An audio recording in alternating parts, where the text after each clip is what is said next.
a really calm day, the ambient sound, the surrounding background noise is like 20 decibels. That'd be pretty calm, quiet. Let's say it's a crisp morning or evening, it gets really quiet. So that's like birds singing, leaves rustling, That's just, picture a super quiet morning in the woods, really calm, quiet, frosty morning, let's say. Let's say the ambient sound is around 20 decibels. That is where sounds are going to bleed together, and it's going to be hard to determine one from the other, and they'll kind of just like white noise. It'll kind of just, you won't be able to detect it, right?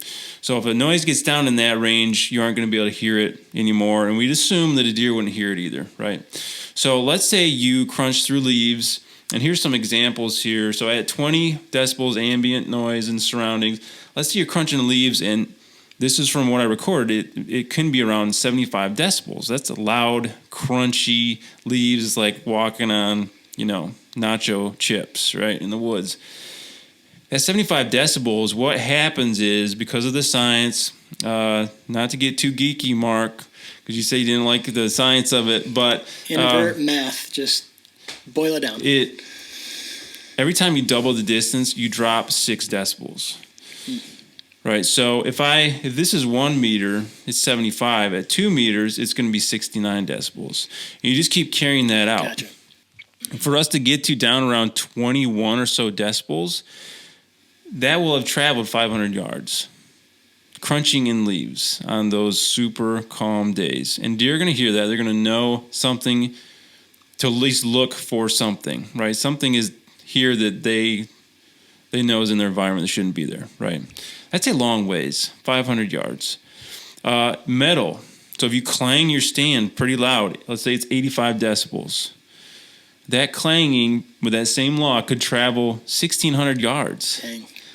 And it makes sense, though, because we've all been out hunting, right? In maybe a neighborhood-ish type setting, 40 acres here, but there's neighbors over there half a mile mowing their lawn or out in the yard, kids playing around. You can hear them. Right? Right. Dude fires up a chainsaw like a mile away. And yeah. You're like, oh, yeah. So it's kind of silly to think that the noise we make is not carrying that far either, right? And so, again, that's why this is super important. How can I diminish this or eliminate it or blend this in so deer do not recognize it? Because as we look at deer senses, we talk about this. They have the 3 main senses, right? Smell is kind of on its own. If they smell you, you're done. If they don't, you should be okay, right? But the other 2, sight and hearing, are linked really strongly together. They like to use them in tandem to figure something out. So I've got to get past their sight, but more importantly, I think you got to get past their hearing, which kind of can trigger their vision, right? I hear something, I'm going to look at it. If I don't hear it, I don't know where to look, right?